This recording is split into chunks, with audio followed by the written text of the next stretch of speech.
let's get started. So I hope you're all doing well and ready for an engaging session with Chris Melotti.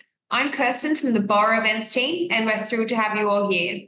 With me on the call today, also from the BOA team, is Laura. Before we get started, here are some important points. Please keep your microphone muted to minimize background noise. Use the chat for questions and comments. This session is being recorded for later viewing. The session will run for about 30 minutes, followed by Q&A. If you encounter any technical issues, message our team in the chat for assistance.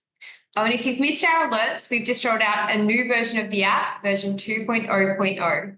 And with it comes new communities and events that you can attend in person and virtually. So be sure to check that on your latest version. We also have some really exciting news for you all. Our major public launch will be taking place in March. More information will be shared with you shortly on that. Okay, so now let's get ready to meet the star of the hour, Chris Melotti.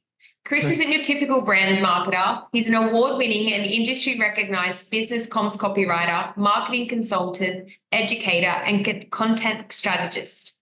In today's business scene, building a strong brand is crucial, and traditional approaches might feel a bit outdated.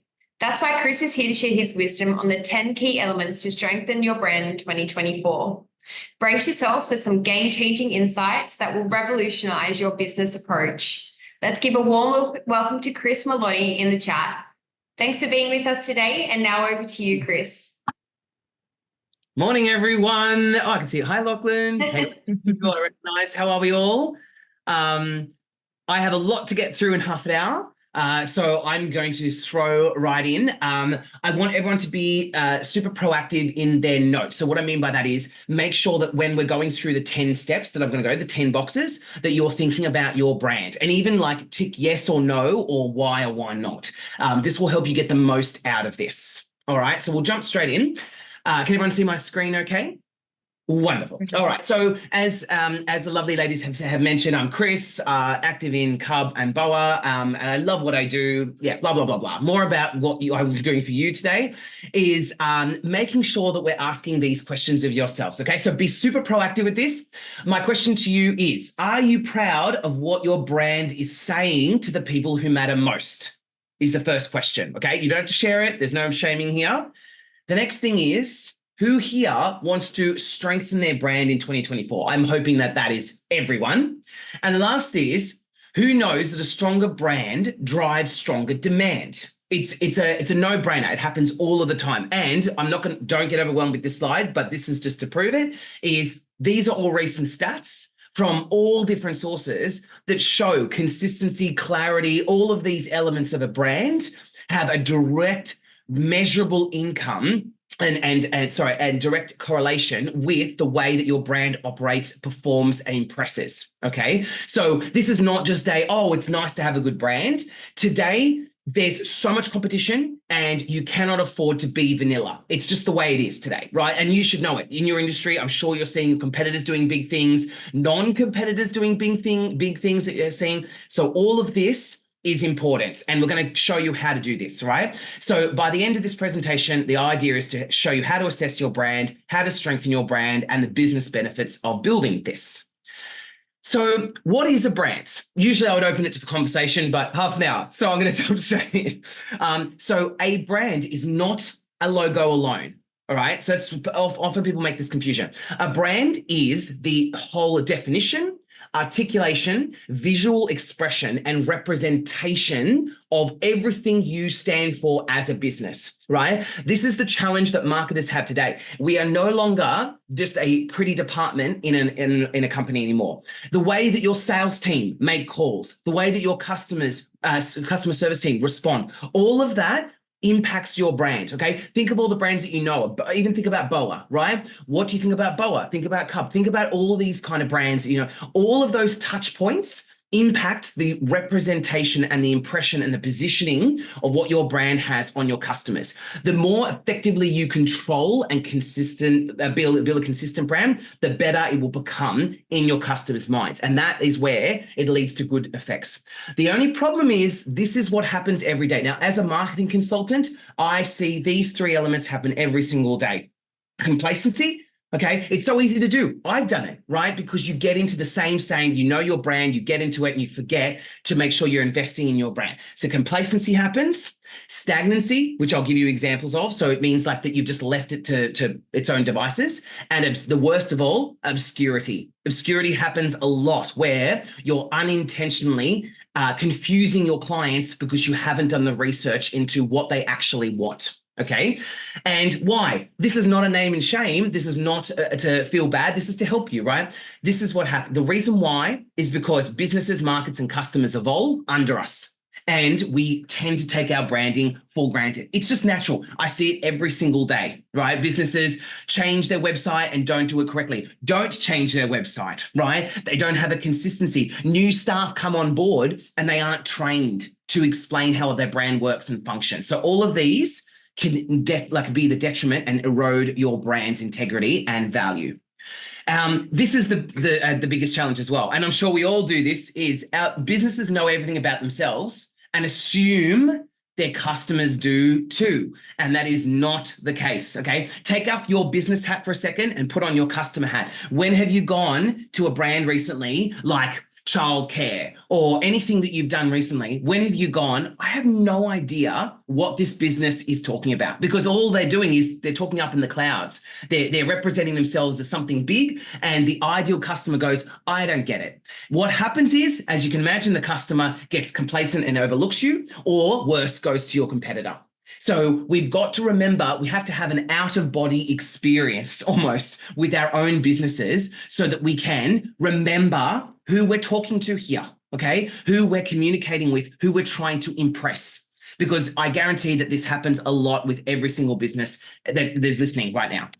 So where should where should your brand be? It's this, okay? The ideal overlap. You've got your customer on your left and you've got your business on your right. So the reason why I say it's in that ideal overlap is, if you think about it this way, if you're too far to the left, you're following your customers blindly. And so therefore you become that brand that doesn't know who they are, right? So the customer changes, you just change, and you're always playing this chasing game. You don't want that. Nor do you want the other side, which is siloed. I don't care who's out there, we're here. And that's all that matters, right? Both of those are detrimental to a brand. The middle is where the ideal brand lies. And that is because what you're doing is you're saying, I acknowledge my customers. I understand the challenges and problems that they have. And I've built a solution that is iconic to our business and is relevant to our business, but also relevant to our customers. And that is why I always say it's that Venn diagram overlap where the best brands sit.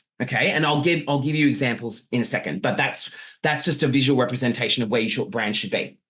So what's the best way to tell? First tip, check your testimonials and Google reviews. Hopefully you've got this set up, or any type of review platform, Clutch, whatever you're using, right? Look at what your customers are actually saying. This is a really good thing that people don't do a lot, is they don't check their customer testimonials. What are the key themes and things that people keep repeating? You know, like, is it your customer service, your vigilance, your attention to detail, the way that you helped, whatever it is? Check your reviews and your testimonials, all of that, in their own words, and see what they're saying. You will find so many insights about what your brand is. And additionally, you'll probably realize that what you're saying on your website is different to what the experience is. And that difference can really cause a dissonance in what you're doing. So trust me, do this afternoon. Jump on your testimonial, wherever you're collecting your reviews, and see the common themes that people are asking, because that is where you'll get these really great insights into what people are doing. What people are saying about you and your service, even the negative ones.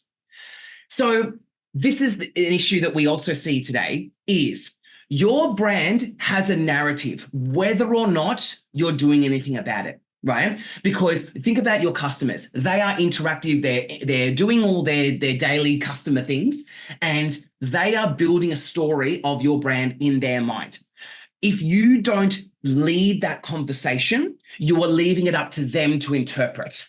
Do you see what I mean by that? So what I'm saying here is, if you have, extreme example, if you have a blank website, then you're essentially leaving people to fend for themselves, to interpret what your brand is all about. Whereas if you leave positive signals around your brand, that is where they will pick them all up and go, oh, For example, if I say Mercedes-Benz to you, all of those images and all those things that are conjuring in your brain are not accidental. Mercedes-Benz was proactive for decades, right? Trying to get that image into the common vernacular, right? And into what we're doing today. Think of now Kia, Woolworths, Coles, all those brands, all of those take an active role in their brand. Now think about your brand. Do you take an active role across all customer touch points in what your brand is being interpreted, or are you letting your customers fend for themselves, right? And that's what I'm trying to say here is make sure you lead that story and give them the perception that you want them to have. Okay, there's always going to be space for their own interpretation, but make sure you're not just going, they'll work it out that we're premium, because chances are they won't unless you're giving them those signals. Okay, so what I mean by that is having an aesthetically pleasing website, great customer service, a great educated sales team, okay, collateral that represents you. All of those touch points give people an impression of your positioning. Okay, so let's have a look at some of the offenders. No offense to all these brands, okay? But I've used mainstream brands for relatability, right? Now, don't think, oh, my brand isn't Vegemite, I don't need to care. These are just so that there's examples of all these, but you will recognize these. Okay, so one of the most complacent brands in Australia right now is Vegemite, right? And yes, they've got centuries of reputation that they built. But if you think about it, when's the last time you saw anything special about Vegemite? Now, they probably got burnt when they did, what was it, Ice Snack 2.0? That was like in the 2000s. They got absolutely caned for that. But this is a complacent brand. Okay, sure, big brands can get away with this, unlike our smaller brands. But this is one where they've let it to, you know what we are, it's fine, right? So they've let it become complacent.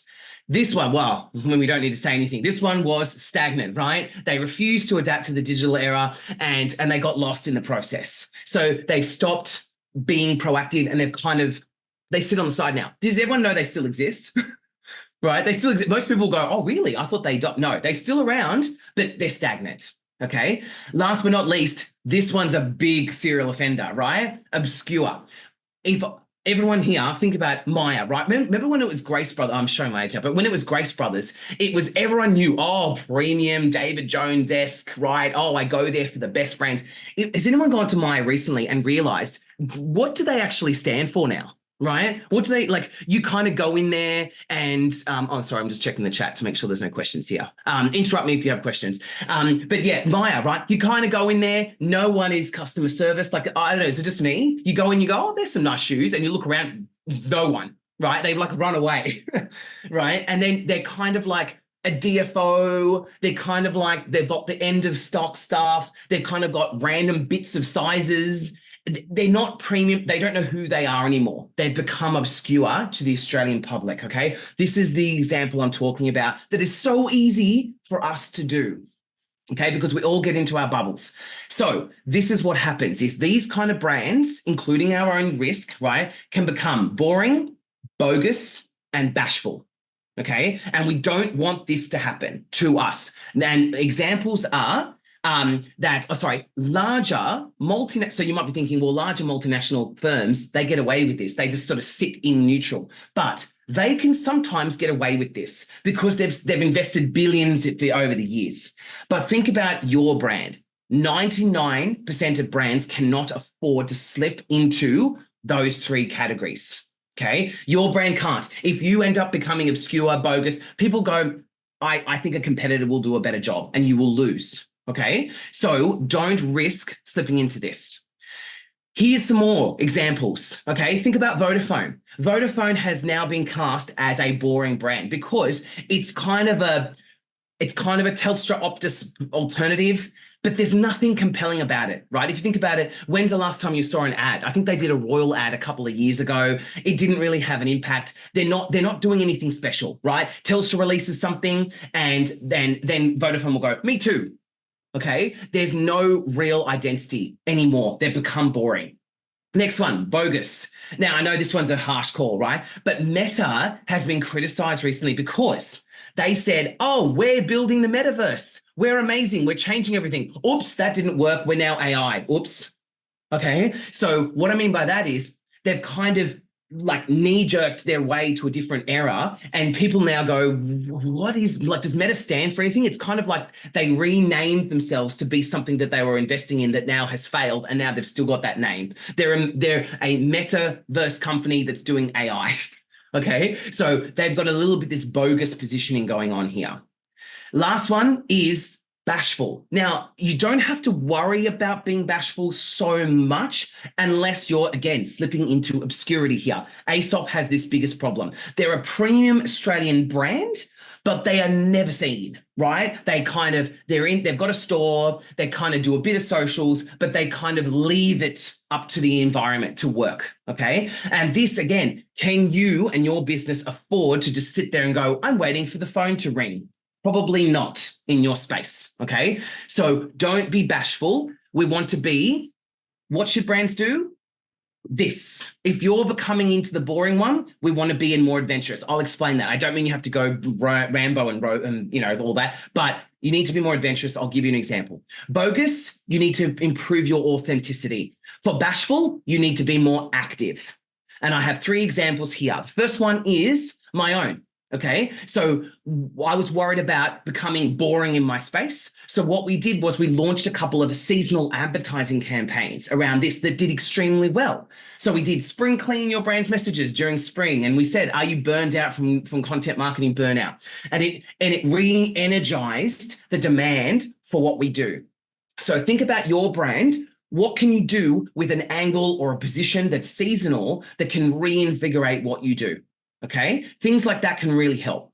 Next thing is, from bogus to authentic, is develop your brand's core messaging. This is something that so many brands don't do, is they have a brand guidelines for all their visuals, but then they forget to make something that's authentic. So what I did was, and it's not promoting me, I'm just trying to show you that this is what Reeve Law, if anyone who knows Reeve Law in Cup, is they came to me and they said, we're being seen as a boring law firm and we're anything but. We're really engaging, we're human, and we don't know our website, nothing says that. So I sat down with them, and with them, we built their new messaging, right? So it said, all the experience of a large legal firm with a personalized service you deserve. So again, sit down with your team and say, is our brand expressing itself in an authentic way to what we're operating today? Okay. Next one is active, right? From bashful to active. Apply for awards and publish thought leadership content pieces. So especially awards, people often get a little bit worried about awards. Awards can help you get the recognition your brand deserves. So have a look at your industry, what's resonating, and jump on and apply for awards. Okay, so let's do the quiz now. We're going to go through 10 attributes of a strong brand that you need to quiz yourself for this year. So for every one of these, I'm going to give you an example. You're not to share. You're going to say, yes, I feel like my brand does this. No, I don't feel it. And why? This is all for your notes. Take this away and action it from here. Okay. First one. So these are the 10. So first one is competency.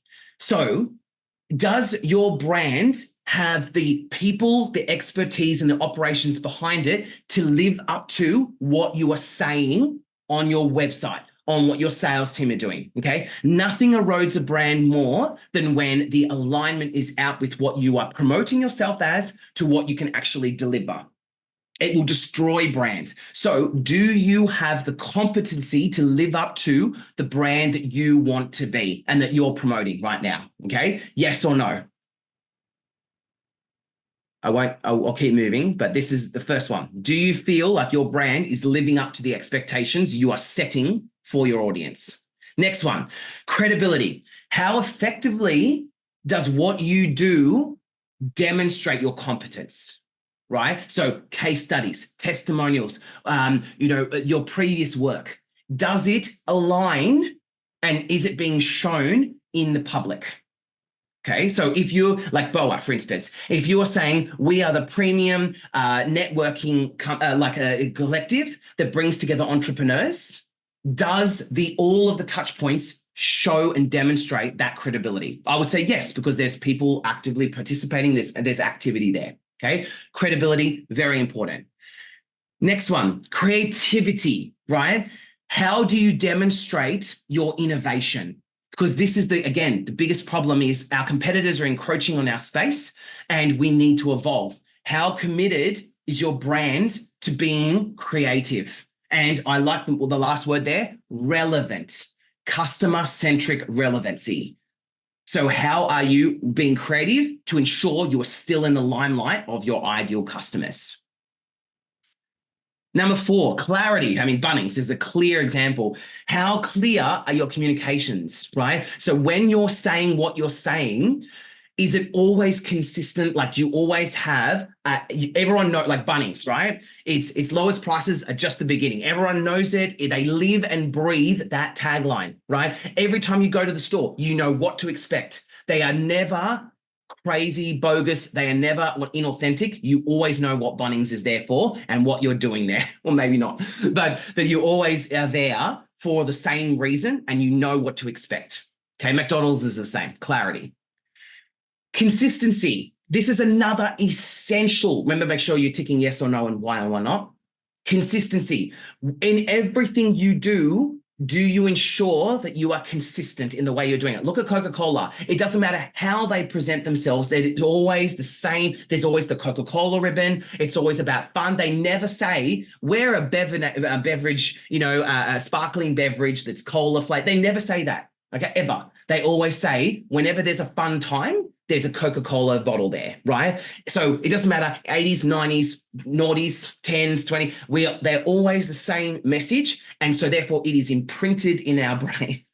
So are you allowing your brand to be imprinted in your brain, in the customer's brain through consistency? And I'm not talking just your website, everything you do, your sales team, your customer service, everyone that's interacting, do they have a consistency that you are proud of? Number 6, customer-centric. What I love about Amazon, did you know that when they have meetings, they have an empty chair in their office when they do a meeting? That empty chair represents the customer. And they say to that, they talk like the customer is present. And so therefore they always, when they're making these decisions, they don't go, oh, like, let's try this, try that. They always pretend there's a customer there listening in. So they go, we are doing this for this customer. We are trying to make it easier for deliveries. Oh, you've said that it's too costly. Let me do something else. You're worried about your security. Let us upgrade the security profile. All of that is, everything they do is customer centric. So does your brand think about your customer when you're making decisions? Or are you kind of like, to hell with what they think, I'm just going to do it and hopefully it hits, okay? So customer centricity, really important here. Yes or no?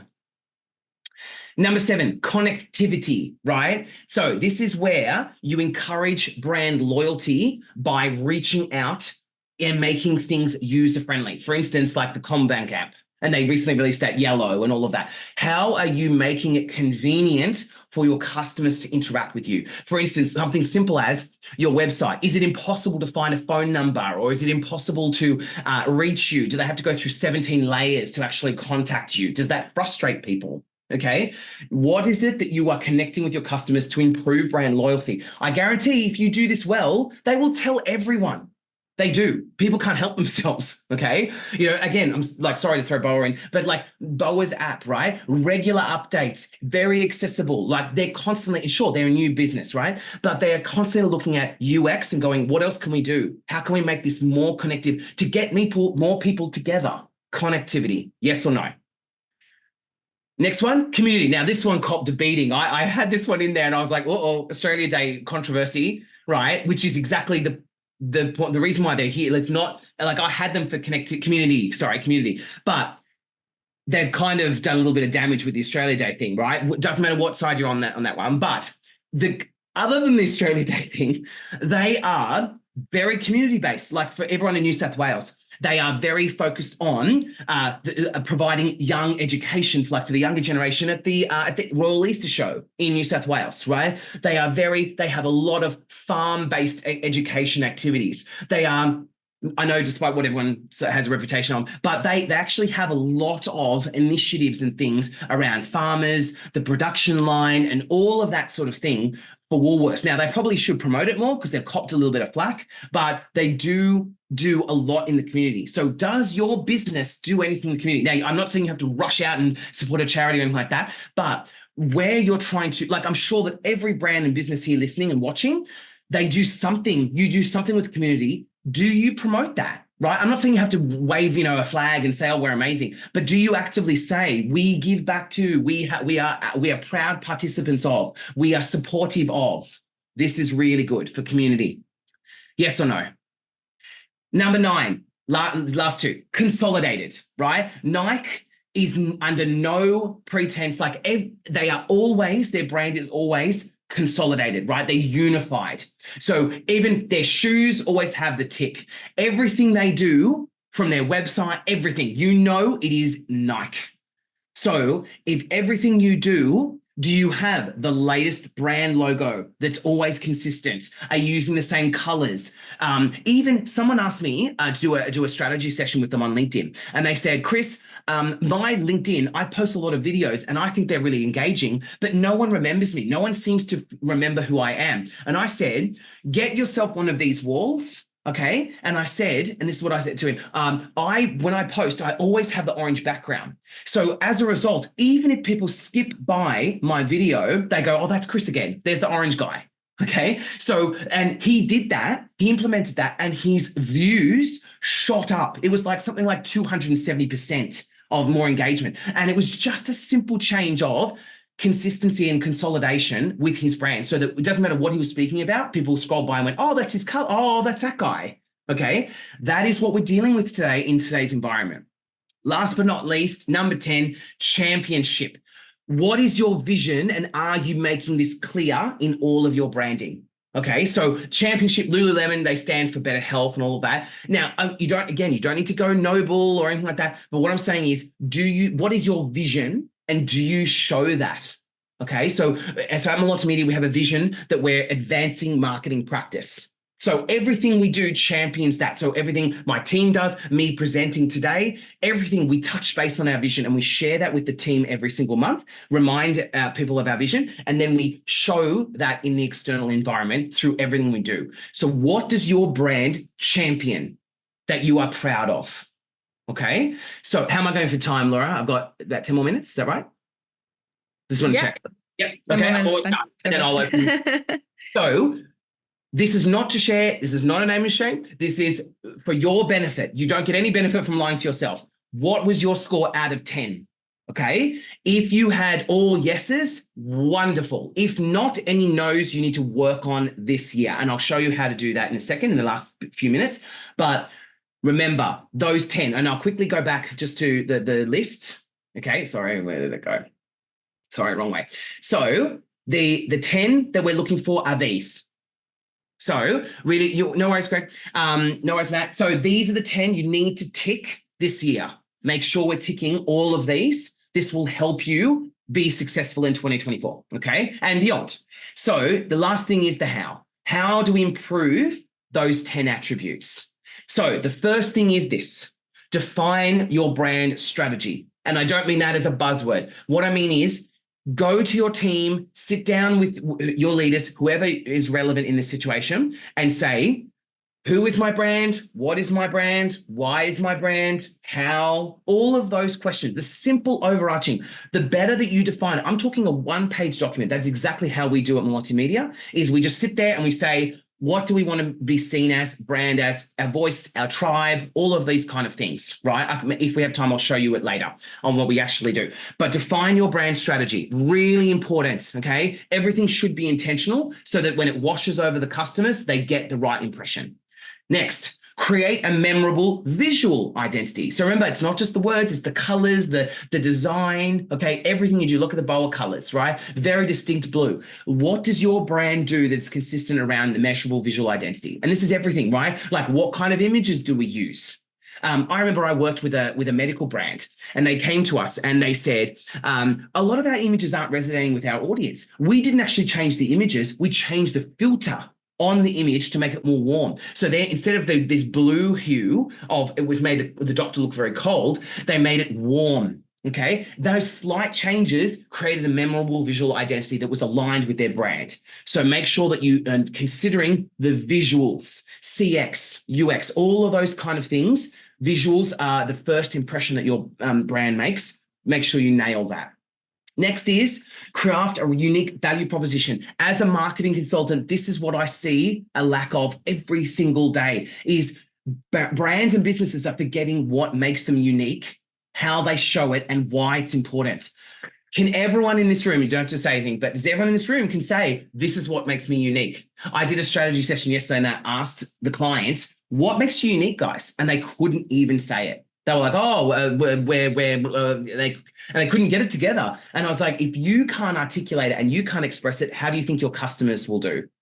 Okay, so take the time to build what makes you unique and capitalize on it this year.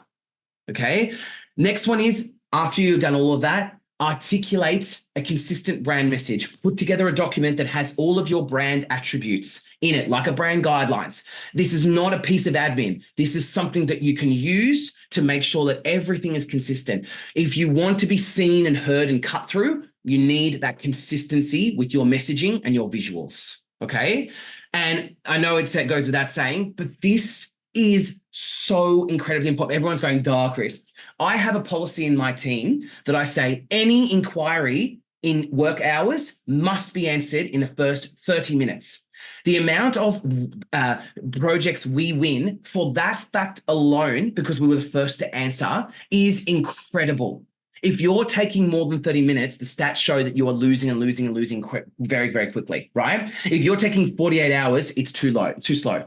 So customer experience is so important. And it's the little things like telling your clients where your project's up to, we're making great progress. It's a week away, all those kind of things. This is about brand because it reflects on how your brand sounds and establishes itself. All those Google reviews of people going, wow, they provide great service and I was unexpected.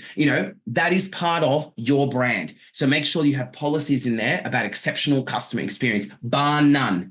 Okay. And why do we do this? Take this away. If there's one thing you take away, it's this. In a world that's full of noise, competition, innovation, customer evolution, generic and stale content, it's a crazy world. Now AI, there's all this stuff going on. It's confusing, right? In all of that, you need your brand to focus on standing out. And the way you do it is not with one initiative. It's all of those 10. If you do all of those 10, you're creating a spider web together that works together as a puzzle to unlock your brand's full potential. Because this is it, right? Make the right noise at the right time and be the brand that people choose because they get you. This is what's happening in the world today is people are struggling to connect with brands now. There's too many of us. It's too cluttered. It's too confusing. If you go onto TikTok, you're getting screamed at. You go onto Instagram, Facebook, LinkedIn. There's all this stuff going on. People are looking for brands that connect with them. And that's what we need to be doing. So be proud of what your brand is saying to the people who matter most and start creating demand for your business with all of those attributes. Okay, this is recorded so you can go back and retake that quiz, but those 10 are what we're doing. Okay, so I know with the last 10 minutes, questions, comments. Thanks, Sam, for joining. I hope that I got it all done before you left. Anyone have any questions, ideas? You can reach out to me on LinkedIn. If you have further questions, I'm not a pushy person. I love to chat. Like there's a few of my clients actually in this video. Anyone have anything? Comments? Any of those 10 attributes that are confusing? Did I scare everyone and blow everyone away? You're welcome. You're welcome, Kylie. Mike, that's great. Laura, like Chris, looks like I gave everyone's like. Sometimes you answer all the questions already, and then it's hard for people to ask questions. But if anyone needs anything, like I'm not selling to you. So if anyone needs anything, all you have to do is ask. Like on BOA last night, I got asked by Lillian, Dr. Lillian. She's like, can you help me with my tag? I'm sure. Yeah, I'll jump on to chat with you. I like to help. So yes. Good idea. Right now, it's not in a good format, but I will quickly show you the language that I'm doing on my new website. And this is the reason why I'm going to show you in this form is because it's in the most consolidated form while I'm rebuilding it. Learn about us. Let me know if you can see this We currently still see the questions discussions Is page. that There we okay go. now? Oh yeah, okay. So this is my new website that I'm building at the moment, right? So please excuse the way that it's articulated. The reason why is because it's in the most consolidated points, okay? So this is kind of what you can do, right? So this is just an example of this is made for a website, but our belief, our culture, our substance, our tribe, our feeling, our voice is a really great way to ask yourself how your brand is, right? What's your belief? That's kind of like your vision, your internal culture, right? The substance of what makes you your brand. Our tribe, the customers and the people that we're trying to connect with. The feeling that we're trying to create. I loved this from my team. Invoke the sparkling inspiration we see in our clients' eyes. Okay, our voice. Did I live up to that today? Energetic vigor that creates excitement in others. Okay, so this is one way of doing it. Take a screenshot, whatever you need to, and do it for your brand. What's our belief? Workshop with your team is really good. The other one I've done is I've tried to do it where the vision, and this is we're fixing this with the website, and our mission, right? So what you can do, I'll get back to it in a second. So this is a vision, right? And these are the kind of things that you can say. Melotti exists to enable powerful communications that rouse, enable, and motivate success. So what is your vision that everyone feels contributed to, right? The other thing that I have done in the past is I'll just get my internal document. So if I go business admin documents, okay. So if I go to this one, just to quickly show you where it all came from. So this is kind of how I have our vision, our drive, our purpose architect. This is where, and we're redoing this at the moment to update it, but this is how you can actually do it, okay? So that we can finish it, okay? So I think I hope that has answered any questions. Laura, I'll close in a second. So mission, services, all these kind of things is how I kind of define it. So it doesn't need to be this 1,000-page document, but it needs to be somewhere, okay? Because you need to make sure if it's not accessible to your team, how do you think that people are going to know what to say and what to do? I hope I didn't kill you all with too much enthusiasm at 9:30 in the morning.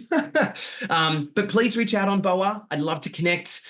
Please reach out on LinkedIn. As I said, you can ask me questions. I love it. Thank you, Laura. Thank you, Kristen. Thanks so much for attending, everyone, today. Be sure to connect with Chris on the BOA app. And don't forget, you can see more of our upcoming events via the events icon on the app. We look forward to seeing you all again soon. And thanks so much, Chris, for this morning. You're welcome. Thank you, everyone, for coming. I really appreciate it. Thanks, everyone. Thanks. See you, Lachlan. See you guys. See you, Mark. Take care.